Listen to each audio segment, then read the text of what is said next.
അസ്സലാമു അലൈക്കും വറഹ്മത്തുള്ളാഹി വബറകാതുഹു. ദുബായ് അൽഖസൈസ് 3 ഇങ്ങനെ നിന്നപ്പോൾ നമ്മൾ താമസിക്കുന്ന ഈ ബിൽഡിങ്ങിൻ്റെ മേൽഭാഗത്ത് നിന്ന് ഇങ്ങനെ നോക്കുമ്പോൾ UAE സായാഹ്നം, ദുബായിയുടെ സായാഹ്നം ഇങ്ങനെ കാണുകയാണ്. എന്തൊരു ആകാര ഭംഗിയാണ്. വലിയ ബർക്കത്തുള്ളൊരു നാടാണ്. അല്ലാഹു തആല ഈ നാട്ടിന് ബർക്കത്ത് ചെയ്യട്ടെ. ഒരുപാട് ലക്ഷക്കണക്കിന് ആളുകൾ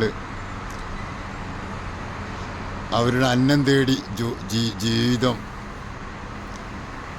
ജോലി ചെയ്ത് ജീവിക്കുന്ന ഈ നാട്ടിന് അല്ലാഹു ബർക്കത്ത് ചെയ്യട്ടെ.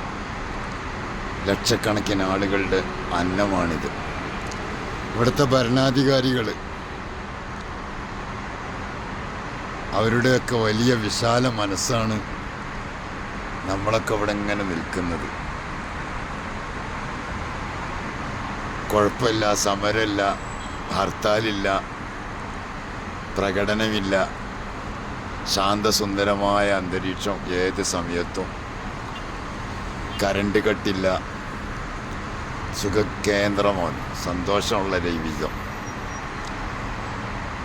യാതൊരു പ്രശ്നങ്ങളുമില്ല.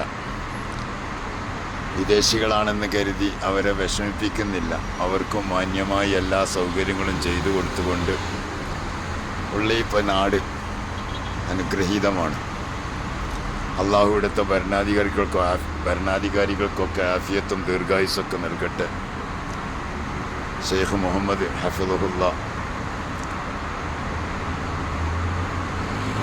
അങ്ങനെ തുടങ്ങിയ ഒരുപാട് ആളുകൾ, അവരുടെയൊക്കെ സേവനങ്ങൾ, അവരുടെയൊക്കെ വിശാല മനസ്സുകൾ ഒരുപാട് ആളുകൾക്ക് അത്താണിയായി. ഏത് നിലയിലാണോ നമ്മൾ ഇങ്ങോട്ട് വന്നതെങ്കിൽ ഇതിനേക്കാൾ സന്തോഷത്തോടെ തിരിച്ച് നാട്ടിലേക്ക് പോകാൻ അല്ലാഹു തൗഫീഖ് നൽകട്ടെ എന്ന് പ്രാർത്ഥിക്കുക.